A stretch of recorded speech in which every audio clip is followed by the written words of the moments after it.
आपके अपने YouTube channel दियो जी के ट्रिक्स में। तो दोस्तों हमने यहाँ पर डेली 3 बजे यहाँ पर मॉडल पेपर सोल्व कराया जाता है। तो पेपर होगा, आपकी सोच से ज़्यादा आपको नंबर मिलेंगे, याद रखिएगा। चलिए, सभी को जय हिंद, सभी को जय हिंद, सभी को वंदे मातरम। चलिए तो स्टार्ट किया जाए। चलिए, पहला क्वेश्चन दिया है, किताबुल हिंद का लेखक अल बरूनी निम्नलिखित में से किसके साथ भारत आया था। 1 का ऑप्शन देना है। आपका जो राइट आंसर हो जाएगा दोस्तों क्या हो जाएगा। दोस्तों एक बार वीडियो को लाइक भी कर दीजिए, है ना। जितने लोग यहाँ पर जुड़े हैं भाई, सभी लोग बार वीडियो को लाइक करिएगा तो थोड़ा आनंद आ जाता है, क्लास में थोड़ा हलचल मच जाती है ना। और आप लोगों के लिए इतना मेहनत तो कर ही रहे हैं, जिसमें आपका फर्ज भी बनता है। ठीक है, चलिए देखिए 1 का जो ऑप्शन है यहाँ पर लगभग सभी का जवाब सही आ गया है। आपका ये हो जाएगा महमूद गजनवी। क्या हो जाएगा? महमूद गजनवी के साथ आया था, याद रखिएगा। और जो अलबरूनी था ये फारसी, संस्कृत, हिब्रू और सीरियाई भाषा का ज्ञान था इसे। ठीक है, तो इसका आंसर हो जाए आपका ये नंबर। आगे बढ़ते हैं, क्वेश्चन दिया गया है कि 1946 ईस्वी में गठित कैबिनेट मिशन का सदस्य नहीं था। कैबिनेट मिशन का सदस्य नहीं था। तो देखिए आपका जवाब इनमें से क्या हो जाएगा 2 नंबर में। तो यहाँ पर देखो, स्टेवर्ट क्रिप्स भी थे, अलेक्जेंडर थे और आपके पैथिक लॉरेंस भी थे। लेकिन भाई हैरोल्ड विल्सन थे क्या? नहीं थे ना। यहाँ पर 3 ही आपके सदस्य थे। इसका मतलब ऑप्शन डी नंबर है यहाँ पर गलत हो गया। आगे बढ़ते हैं, क्वेश्चन दिया गया है कि 20 जून 1756 को ब्लैक होल की घटना घटित हुई। किसके शासनकाल में घटना घटित हुई थी? ब्लैक होल की घटना किसके समय? तो यहाँ पर देखिए आपकी सिराजुद्दौला के समय। ऑप्शन क्या हो जाएगा आपका बी नंबर। अब देखा जाए तो सिराजुद्दौला ने ही काल कोठरी में अर्थात कह सकते हैं काफी लोगों को बंद कर दिया था, है ना।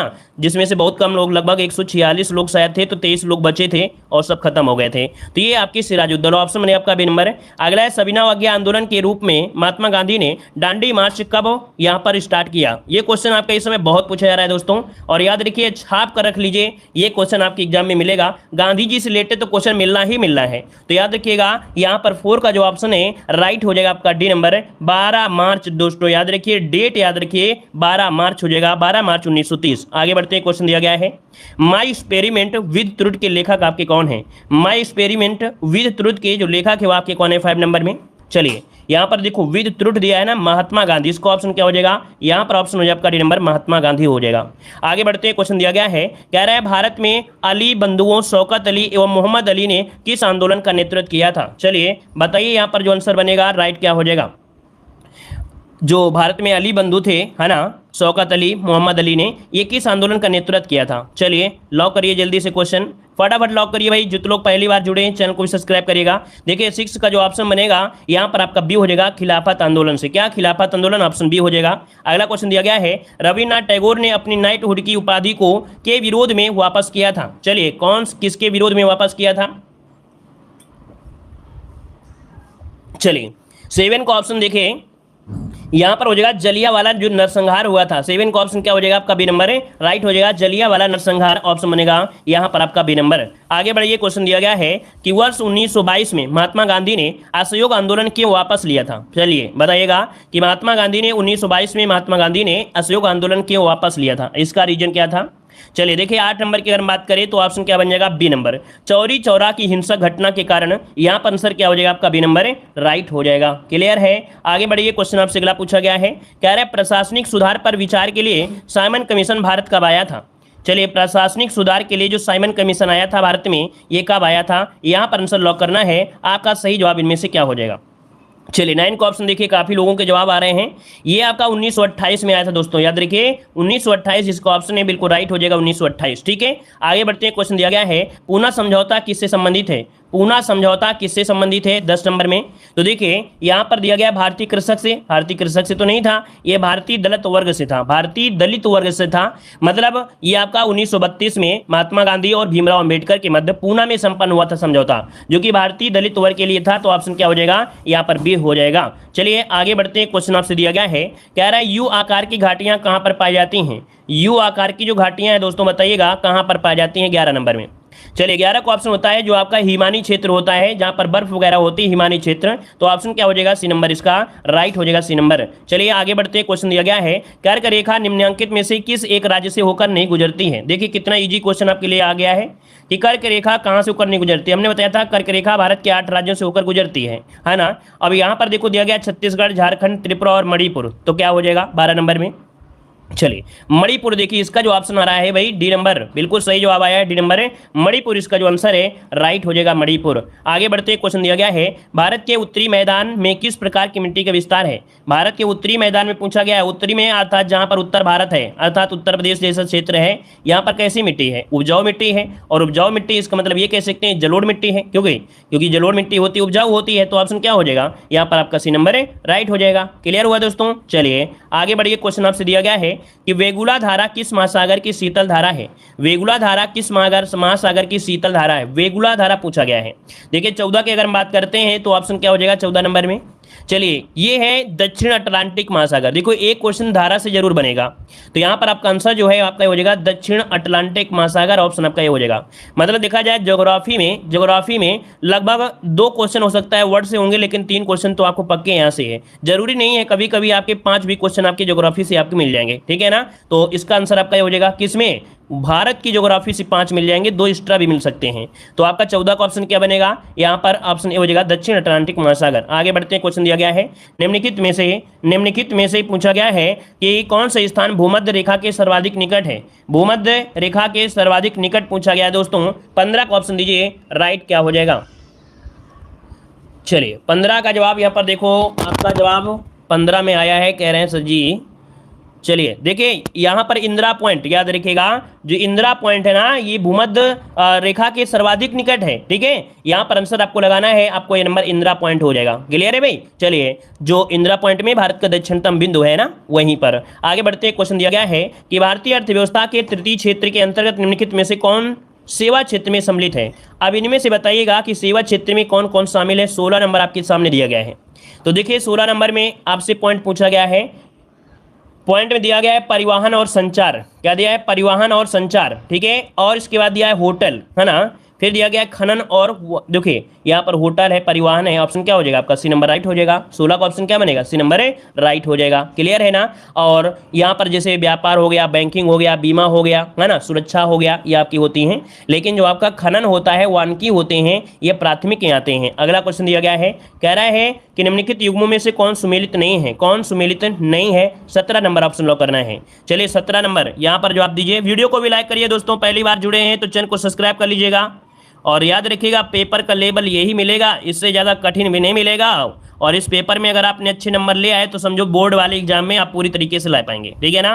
तो आप लोग चैनल को जरूर सब्सक्राइब करिएगा। और उम्मीद है कि वीडियो पसंद आ रहा है। वीडियो पसंद आ रहा है तो वीडियो को भी लाइक जरूर करिएगा, ठीक है ना। देखिए 17 नंबर में कह रहा है कि रंग राजन समिति भुगतान संतुलन है, और गोई पोरिया समिति बैंकिंग सेवा है, नान जुंदपा समिति रेलवे किराया से है, रेखी समिति दिया गया है। इसका आंसर डी हो जाएगा रेखी समिति। दोस्तों याद रखिए ये प्रत्यक्ष जो अप्रत्यक्ष कर होता है, क्या अप्रत्यक्ष कर होता है, अप्रत्यक्ष कर से संबंधित है। दोस्तों याद रखिए ये अप्रत्यक्ष कर से संबंधित है, नोट करिएगा, ऑप्शन डी हो जाएगा।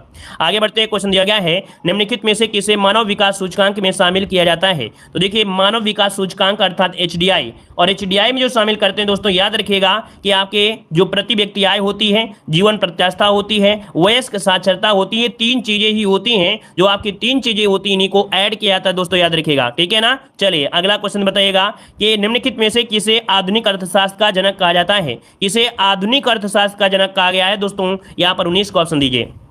चलिए एडम स्मिथ, बिल्कुल सही जवाब आ गया है। एडम स्मिथ जो आंसर है बिल्कुल आपका राइट आंसर हो जाएगा। और आगे बढ़ते हैं, क्वेश्चन आपसे दिया गया है, कह रहे हैं हिंदू समृद्धि दर का संबंध किस समृद्धि दर से है।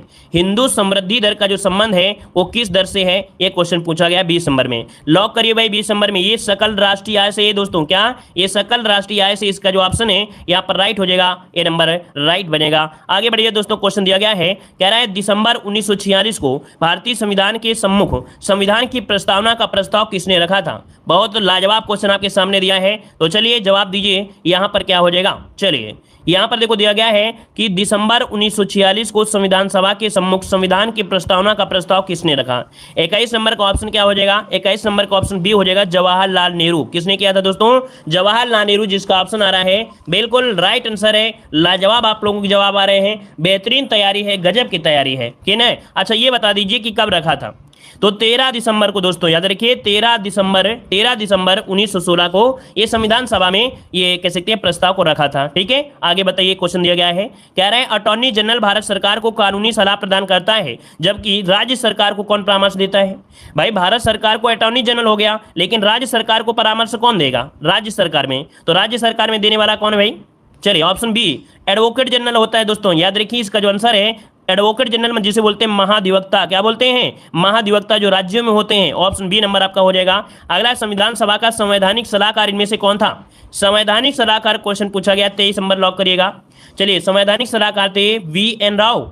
चलिए VN राव बिल्कुल सही है, BN राव ही थे। ऑप्शन आपका बनेगा सी नंबर है, राइट हो जाएगा। क्लियर है। इन्होंने लगभग देखा जाए 60 देशों का, दोस्तों याद रखिए इन्होंने लगभग 60 देशों में संविधान का अध्ययन किया था, है ना, और प्रमुख देशों के संविधान में कुछ अवयवों को एक भारतीय संविधान में शामिल करने का सुझाव भी दिया था। तो ऑप्शन में आपका सी नंबर है। आगे बढ़ते हैं, क्वेश्चन दिया गया है अनुच्छेद 108। चलिए बिल्कुल इजी क्वेश्चन दिया गया है 108। हमने कई बार आपको पढ़ाया है कि जो अनुच्छेद 108 इसका संबंध क्या है। तो यहाँ पर आंसर क्या हो जाएगा, तो 24 को ऑप्शन दीजिए। चलिए 24 नंबर चलिए बिल्कुल सही है। देखिए लोकसभा कह रहा है कि अनुच्छेद 108 के तहत राष्ट्रपति द्वारा लोकसभा राज्यसभा की संयुक्त बैठक को आहूत करता है, लेकिन उसकी पूछा अध्यक्षता कौन करता है, तो लोकसभा अध्यक्ष करता है। ठीक है, बुलाने का काम जो होता है वो राष्ट्रपति का होता है, स्थगित करने का भी काम होता है राष्ट्रपति का, लेकिन अध्यक्षता का जो कार्य है वो आपके लोकसभा अध्यक्ष होता है। ऑप्शन सी आपका बिल्कुल सही है। आगे बढ़िए, क्वेश्चन दिया गया है कि 2 अक्टूबर 1959 को सर्वप्रथम पंचायती राज का शुभारंभ कहां पर किया गया था।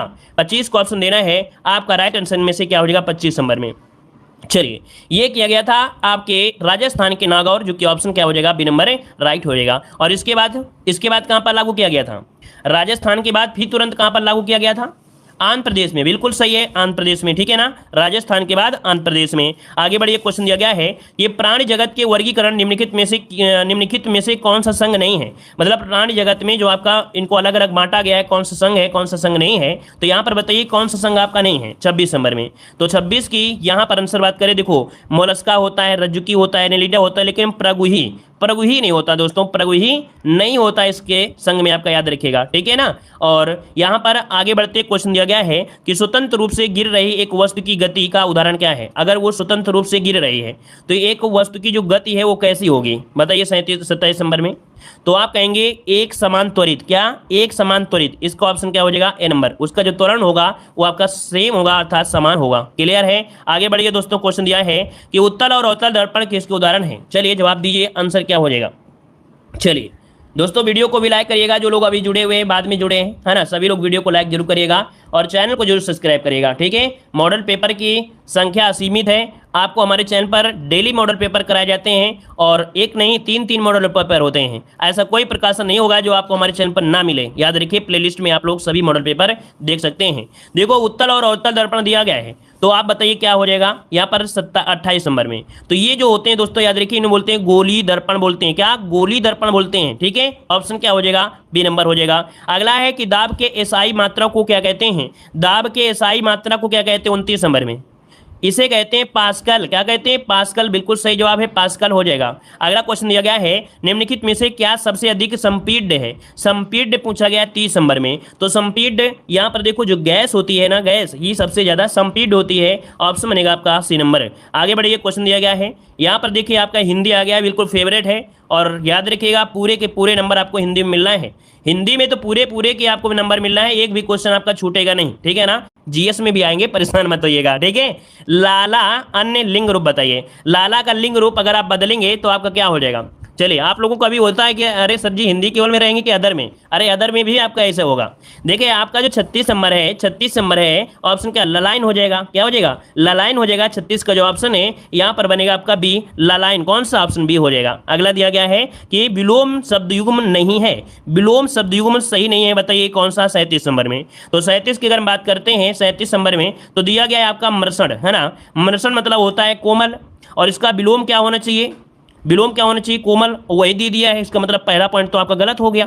पहला ही पॉइंट क्या हो गया, गलत हो गया, क्योंकि मृषण मतलब ही कोमल होता है, तो यही गलत हो गया। उन्मूलन, करोपण, आबाद, कबरबाद, अभिज्ञ का अनभिज्ञ। क्लियर है दोस्तों। आगे बढ़िए, क्वेश्चन दिया गया है यहाँ पर दिया गया है लघुर में कौन सी संधि है। लघुर में जो संधि है दोस्तों बताइएगा, लघुर में संधि क्या हो जाएगी। चलिए बहुत अच्छे, बहुत अच्छा प्रयास। देखिए लघु धन ऊर्मी क्या होता है, लघु धन ऊर्मी अर्थात छोटा ऊ प्लस बड़ा ऊ बराबर बड़ा ऊ, जो कि दीर्घ संधि में आता है। मतलब ऑप्शन क्या हो जाएगा यहाँ पर आपका 38 का ऑप्शन बनेगा क्या, यहाँ पर स्वर संधि आपका दिया है तो संधि की आपका पार्ट है और पार्ट है तो आंसर आप सी नंबर लॉक कर दीजिएगा। अगला है श्रम श्रुति भिन्नार्थक शब्द के जोड़े को पहचानना है।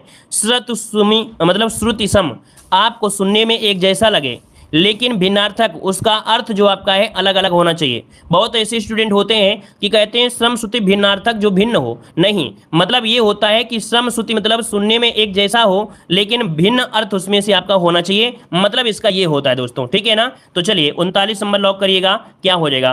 तो देखिए 39 नंबर में ऑप्शन अपेक्षा और उपेक्षा, अपेक्षा उपेक्षा, अगर बगल में पड़ोसी हो तो कहेंगे सर जी लगता है एक ही शब्द बोल रहे अपेक्षा उपेक्षा, लेकिन दोनों का अर्थ क्या है यहाँ पर अलग है। क्यों, क्योंकि अपेक्षा आप जानते हैं किसी के प्रति अपेक्षा होता है उपेक्षा, तो आप समझ गए आंसर क्या हो गया आपका, ए नंबर राइट हो जाएगा। अगला बताइएगा कि दिए गए वाक्य त्रुटि वाले अंश को यहाँ पर चिन्हित करना है और अगर त्रुटि नहीं मिलती है तो आप डी नंबर लगा दीजिए। चलिए 40 नंबर कह रहा है मुख्य अतिथि आए और एक फूलों की माला पहनकर उनका स्वागत किया गया। ये बताइए कोई एक फूलों की माला होती है क्या, फूलों की एक माला जरूर होगी लेकिन एक फूलों से कोई माला दोस्तों नहीं बन सकती है, तो ऑप्शन क्या हो जाएगा, यही आपकी गड़बड़ी मिल गई है। आपका करंट अफेयर का है कि भारत ने किस देश के साथ मिलकर 10वां स्लैनेक्स 2023 संयुक्त नौसैनिक अभ्यास का आयोजन किया है। तो यहाँ पर ऑप्शन आपका राइट क्या हो जाएगा, तो आपका याद रखिएगा श्रीलंका के साथ, किसके साथ, श्रीलंका के साथ स्लैनेक्स 2023 श्रीलंका के साथ, तो ऑप्शन बनेगा आपका सी नंबर। नेक्स्ट क्वेश्चन दिया गया है वर्ल्ड ट्री सिटी लिस्ट 2022 में किस भारतीय शहर को शामिल किया गया है। अच्छा क्वेश्चन आपका दिया गया है और यहाँ पर जो करंट के क्वेश्चन होंगे वो आपके अपडेटेड यहाँ पर हैं, है ना। तो यहाँ पर देखिए ऑप्शन आपका बी हो जाएगा आपका मुंबई, याद रखिएगा वर्ल्ड ट्री सिटी लिस्ट 2022 में किस भारतीय शहर को, तो आपकी मुंबई शहर को शामिल किया गया है, ऑप्शन आपका बी नंबर इसका राइट हो जाएगा। नेक्स्ट क्वेश्चन आपसे कह रहा है कि दिवंगत हुए सलीम दुर्रानी का संबंध किस खेल से था। तो दोस्तों यहाँ पर देखिए इनका संबंध है आपकी क्रिकेट से, ऑप्शन आपका बनेगा ए नंबर इसका राइट हो जाएगा। नेक्स्ट क्वेश्चन आपसे अगला पूछा गया है कि ग्लोबल वार्मिंग में राष्ट्रीय योगदान की ग्लोबल सूची में पहले स्थान पर कौन सा देश शामिल है। तो ग्लोबल वार्मिंग में दोस्तों यहाँ पर देखा जाए जो पहले स्थान पर आपका है वो कौन सा है, तो आपका दोस्तों यहाँ पर 54 का ऑप्शन में से क्या हो जाएगा, यहाँ पर अमेरिका इसका आपका आंसर है, राइट हो जाएगा। नेक्स्ट क्वेश्चन को आते हैं, क्वेश्चन दिया गया है कि अमेरिका ने किस देश की नौसेना के साथ पहला पनडुब्बी रोधी अभ्यास का आयोजन किया है। तो अमेरिका ने किस देश की नौसेना के साथ, तो दोस्तों यहाँ पर ऑप्शन क्या हो जाएगा, बी और ए और बी दोनों, अर्थात आपके जापान के साथ भी और आपके दक्षिण कोरिया के साथ भी, तो ऑप्शन बनेगा यहाँ पर डी नंबर। नेक्स्ट क्वेश्चन दिया गया है एयरटेल ने किस बैंक के सहयोग से व्हाट्सएप बैंकिंग सेवाएं प्रारंभ किया है। यहाँ पर दोस्तों देख सकते हैं कि जो आपकी एयरटेल ने है किस बैंक के साथ सहयोग किया है, सहयोग से व्हाट्सएप बैंकिंग सेवाएं शुरू किया है, तो ऑप्शन सी हो जाएगा India post payment bank, option बनेगा आपका सी नंबर है, राइट हो जाएगा। नेक्स्ट क्वेश्चन आपसे दिया गया है स्कूल चले अभियान का शुभारंभ कहाँ पर किया गया है। तो दोस्तों यहाँ पर स्कूल चलो अभियान आपका कहाँ से है, तो आपका उत्तर प्रदेश इसका जो ऑप्शन है यहाँ पर आपका डी नंबर है, राइट हो जाएगा। नेक्स्ट क्वेश्चन आपसे दिया गया है कि विश्व बैंक ने वित्त वर्ष 2023-24 के लिए भारत की जो जीडीपी है इसकी विकास दर कितनी होने का अनुमान यहाँ पर व्यक्त किया है। तो किसने, आपकी विश्व बैंक ने, और विश्व बैंक ने दोस्तों यहाँ पर 6.3, ऑप्शन आपका यहाँ पर बनेगा डी नंबर है, राइट हो जाएगा। नेक्स्ट क्वेश्चन आपसे दिया गया है कि डिजिटल रेडियो स्टेशन रेडियो संगवारी का शुभारंभ कहाँ पर किया गया है। तो दोस्तों डिजिटल रेडियो स्टेशन जो कि रेडियो संगवारी का शुभारंभ हुआ है आपकी छत्तीसगढ़, ऑप्शन आपका सी नंबर है, राइट हो जाएगा। नेक्स्ट क्वेश्चन आपसे दिया गया है कि भारत ने पहली बार किसके साथ रक्षा सहयोग समझौता किया है। तो दोस्तों यहाँ पर आपका आंसर क्या हो जाएगा, तो आपके रोमानिया के साथ भारत ने पहली बार रक्षा से संबंधित सहयोग का समझौता किया है, ऑप्शन आपका हो जाएगा। करंट अफेयर आपकी पूरी अपडेट आपको मिलेंगे अलग से, यहाँ पर दोस्तों देख सकते हैं कि करंट अफेयर हमने ऐड किया है और बेहतर तरीके से यहाँ पर अपडेटेड क्वेश्चन आपको मिलेंगे। नेक्स्ट क्वेश्चन यहाँ पर आपके सामान्य ज्ञान से दिया गया है, ग्रीन मफलर किस प्रदूषण से संबंधित है, बताइएगा। क्वेश्चन दिया गया है ग्रीन मफलर किस प्रदूषण से संबंधित है, 61 का ऑप्शन लॉक करना है। तो 61 का ऑप्शन क्या हो जाएगा, ध्वनि प्रदूषण से। दोस्तों क्या ध्वनि प्रदूषण से है, ए नंबर मत लगाइएगा, यहाँ पर लगाना है बी नंबर, ध्वनि प्रदूषण से आपका है, ऑप्शन बनेगा आपका बी नंबर है, राइट हो जाएगा। चलिए आगे बढ़ते हैं, क्वेश्चन दिया गया है यमुना एक्सप्रेसवे किन के बीच आपकी है। चलिए यहां पर जवाब दीजिए, क्वेश्चन क्या हो जाएगा, यमुना एक्सप्रेसवे किन के बीच है। चलिए 62 नंबर में देखिए आगरा से कहां जाती है, ग्रेटर नोएडा जाती है, तो ऑप्शन क्या हो जाएगा, बी नंबर हो जाएगा, है ना। लगभग 165 किलोमीटर लंबा यमुना एक्सप्रेसवे है जो कि ग्रेटर नोएडा से आगरा है ना जाता है और अलीगढ़ और मथुरा को पार कर देता है, तो ऑप्शन हो जाएगा आपका यहाँ पर बी नंबर। अगला क्वेश्चन दिया गया है कि किस विश्व धरोहर स्थल को मुगलों का कब्रिस्तान कहा जाता है। वाह क्या लाजवाब क्वेश्चन आ गया है, बताइएगा कि किस विश्व धरोहर स्थल को मुगलों का कब्रिस्तान कहते हैं दोस्तों। 63 का ऑप्शन हो जाएगा हुमायूं का मकबरा। दोस्तों दिल्ली में है हुमायूं का मकबरा, इसे मुगलों का कब्रिस्तान कहा जाता है। इसको हमने एक बार नहीं कई बार पढ़ा चुके हैं, ऐसा नहीं कि पहली दिन मिला है, इसको हमने एक दो बार और पढ़ाया है ना। जो हुमायूं का मकबरा है दिल्ली में है, याद रखिएगा, है ना। और यहाँ पर देखा जाए तो इस मकबरे में मुगल परिवार के सदस्यों की काफ़ी कब्रें हैं, जैसे आपका हुमायूं हो गया, दारा शिकोह हो गया, जहांदार शाह हो गया, फर्रुख सियर हो गए, आलमगीर द्वितीय हो गया, इन सब की कब्रें यहीं पर आपकी हैं, इसलिए इसे कब्रिस्तान, मुगलों का कब्रिस्तान कहा जाता है। अगला क्वेश्चन आपसे दिया गया है, ज्ञानपीठ पुरस्कार सर्वप्रथम किसे दिया गया था? ज्ञानपीठ पुरस्कार सर्वप्रथम दिया गया था किसे भाई? यहां पर देखिए क्या हो जाएगा, जी शंकर कुरूप। ऑप्शन क्या बनेगा यहां पर? ये नंबर राइट हो जाएगा। ये मलयालम लेखक हैं। ऑप्शन क्या बनेगा? ये नंबर राइट हो जाएगा। आगे बढ़ते हैं, क्वेश्चन आपसे अगला पूछा गया है यार आपसे, राष्ट्रीय मानवाधिकार आयोग गठन कब किया गया? चलिए 65 नंबर लॉक करिए जल्दी से। राष्ट्रीय मानवाधिकार आयोग का जो गठन किया गया है कब किया गया? 65 नंबर। जवाब लगभग सही आ रहा है, बिल्कुल सही है। देखिए 1993 में किया गया था, 12 अक्टूबर 1993 को किया गया था। तो ऑप्शन क्या हो जाएगा? ए नंबर है, बिल्कुल राइट हो जाएगा। अगला क्वेश्चन आपसे दिया गया है, a country is not enough किस खिलाड़ी की आत्मकथा है? ये जो आपकी आत्मकथा है याद रखिए सौरव गांगुली की है, याद रखिएगा 2018 में, ठीक है ना, 2018 में ये आत्मकथा आपकी है। तो ऑप्शन क्या हो जाएगा? आपका ये नंबर है, राइट हो जाएगा। यहाँ पर आगे बढ़ते हैं, क्वेश्चन आपसे अगला पूछा गया है। यहाँ पर दिया गया है कि सबसे पहली महिला का नाम बताएं जिसने नोबेल पुरस्कार जीता था। सबसे पहली महिला नाम बताएं जिसने नोबेल पुरस्कार जीता था दोस्तों 67 नंबर में। तो ऑप्शन क्या बन जाएगा यहाँ पर? ये मैडम क्यूरी है। मैरी जो आपका क्यूरी दिया गया है, मैडम क्यूरी बोलते हैं इन्हें, ठीक है, मैडम क्यूरी को ही बोलते हैं मैडम क्यूरी, ठीक है। अब शॉर्टकट का जमाना है तो इसलिए है। मैडम क्यूरी समस्त विश्व में एक आदर्श उदाहरण है और उन्होंने अपने पति पियरे के संयुक्त रूप से मिलकर रेडियोएक्टिवता की अद्भुत खोज किया था। और यहाँ पर मैरी को और पियरे को 1903 में नोबेल पुरस्कार दिया भी गया था। तो ऑप्शन क्या हो जाए आपका? B number. आगे बढ़ते हैं, क्वेश्चन दिया गया है, किस विश्व संस्था को विश्व बैंक की उदार ऋण खिड़की के रूप में जाना जाता है? चलिए अच्छा क्वेश्चन है। यहां पर देखिए कह रहा आपसे, किस विश्व संस्था को विश्व बैंक की उदार ऋण खिड़की के रूप में जाना जाता है? तो ये जाना जाता है दोस्तों, याद रखिए आईडीए। क्या? आईडीए जो कि ऑप्शन है यहां पर आपका डी नंबर हो जाएगा। और अगला क्वेश्चन आपसे दिया गया है कि भारतीय मुद्रा का नया प्रतीक किसने डिजाइन किया था? चलिए यहां पर जो आप क्या हो जाएगा, ये आपके उदय कुमार है, जो कि आपने कई बार पढ़ा भी होगा, हमने 50 बार पढ़ाया भी है ना। और याद रखिएगा कि भारत सरकार द्वारा जनता के सामने प्रस्तुत किया गया था 15 जुलाई 2010 में। तो ऑप्शन होगा आपका ए नंबर। आगे बढ़ते हैं, क्वेश्चन दिया गया है क्या आपसे, प्रिटोरिया किस देश की कार्यपालिका राजधानी है? प्रिटोरिया किस देश की कार्यपालिका राजधानी है दोस्तों? यहाँ पर जवाब देना है। तो चलिए यहाँ पर देखा जाए तो ये क्वेश्चन बनेगा 70 में आपके दक्षिण अफ्रीका दोस्तों, ठीक है। दक्षिण अफ्रीका देश की राजधानी है प्रिटोरिया, जो कि ऑप्शन बनेगा यहाँ पर भी नंबर है, राइट हो जाएगा। अब आते हैं हम लोग गद्यांश में, लेकिन गद्यांश को सॉल्व करेंगे, लेकिन गद्यांश के बाद यहाँ पर कुछ महत्वपूर्ण क्वेश्चन और भी हैं। हमने बताया हमारी कोई भी मॉडल पेपर आप सॉल्व कर लीजिए, हर एक मॉडल पेपर में आपको क्या मिलेगा कि क्वेश्चन बाद में हम कुछ महत्वपूर्ण पॉइंट आपको जरूर सॉल्व कराते हैं। तो सभी लोग जाइएगा मत, पूरी क्लास को देखिएगा। यहाँ पर देखो दिया गया है, संसार में दो अचूक शक्तियां हैं, एक वाणी है और एक कर्म है। कुछ लोग वचन से संसार को राह दिखाते हैं और कुछ लोग कर्म से। शब्द और आचार दोनों ही महान शक्तियां हैं। क्या? शब्द और आचार दोनों ही महान शक्तियां हैं। शब्द की महिमा अपार है। विश्व में साहित्य, कला, विज्ञान, शास्त्र सब क्या है? सब शक्ति के क्या है? प्रतीक, प्रमाण है। कर कोरे शब्द व्यर्थ होते हैं। क्या? पर कोरे शब्द क्या होते हैं? कोरे शब्द जो होते हैं व्यर्थ होते हैं, जिनका आचरण ना हो। कर्म के बिना, व्यवहार के बिना सिद्धांत की कोई सार्थकता नहीं होती है। निसंदेह शब्द शक्ति क्या है? महान है। क्या? निसंदेह शब्द शक्ति महान है, पर चिर स्थायी और सनातनी शक्ति तो व्यवहार है। महात्मा गांधी ने इन दोनों की कठिन और अद्भुत साधना की है। महात्मा गांधी जी ने संपूर्ण जीवन उन्हीं दोनों से युक्त था। वे वाणी और व्यवहार में एक थे, जो कहते थे वही करते थे, यही उनकी महानता का रहस्य है। कस्तूरबा ने शब्द की अपेक्षा कृति की उपासना की थी, क्योंकि कृति का उत्तम और चिरस्थायी प्रभाव होता है। बा ने कोरी शाब्दिक शास्त्रीय सैद्धांतिक शब्दावली नहीं सीखी है। वे तो कर्म की उपासिका थी, उनका विश्वास शब्दों की अपेक्षा कर्मों पे था। इनका जो विश्वास था, मतलब इनका विश्वास शब्दों की अपेक्षा कर्मों पर था। वे जो कहा करती थी वो पूरा करती थी। वे रचनात्मक कर्मों को प्रधानता देती थी। इसी के बल पर उन्होंने अपने जीवन में सार्थकता और सफलता का प्राप्त की थी। अब देखिए यहाँ पर दिया गया है कि गद्यांश में दिया गया है कि गद्यांश का सर्वाधिक उपयुक्त शीर्षक क्या होगा। चलिए यहां पर बताइएगा कि गद्यांश का सर्वाधिक उपयुक्त जो शीर्षक होगा क्या हो जाएगा। 71 की अगर बात करें तो देखो यहां पर क्या हो जाएगा, 71 नंबर जवाब दीजिए।